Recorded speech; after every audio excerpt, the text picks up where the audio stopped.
YCP నాయకులు గత 3 రోజుల నుంచి తెగ బాధపడిపోతున్నారు. ఒకటే శోకాలు పెడుతున్నారు. వాళ్ళ పార్టీ వాళ్ళిద్దరిని కూటమి ప్రభుత్వం అరెస్ట్ చేస్తుందని వాళ్ళ ఏడుపు. ఒకడేమో Visakhapatnam YCP youth president Kondareddy, ఇంకొకడేమో ఎన్ఆర్ఐ భాస్కర్ రెడ్డి.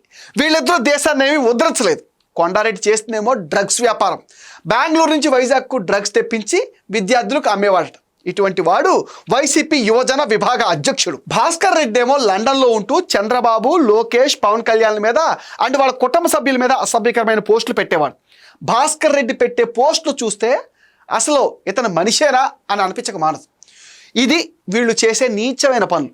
వీళ్ళను పోలీసులు అరెస్ట్ చేస్తే వైసీపీ వాళ్ళు గగ్గోలు పెడుతుంది. పోలీసులేమో వాళ్ళను కొట్టారని తెగ బాధపడిపోతుంది. ఇలాంటి వాళ్ళను కొట్టగా శాలువా కప్పి సన్మానం చేయాలా? తప్పుడు పనులు చేస్తే ఇలాంటి వాళ్లకు పోలీస్ ట్రీట్మెంట్ ఇవ్వక బిర్యానీ పెట్టి పంపాలా? అయినా వాళ్ళు ఏం చేస్తారులే. ఆ పార్టీ అధినేత జగన్ రెడ్డి అలా ఉన్నాడు. తెనాల్లో గంజాయి అమ్మే రౌడీ షీటర్లకు పోలీసులు గట్టిగా కోటింగ్ ఇస్తే వాళ్లను పలకరించడానికి జగనే స్వయంగా వెళ్ళాడు. నాయకుడే అలా ఉంటే కొండారెడ్డి, భాస్కర్ రెడ్డి ఇలాంటి వాళ్ళు ఇలా ఉండక ఇంకెలా ఉంటారు చెప్పండి.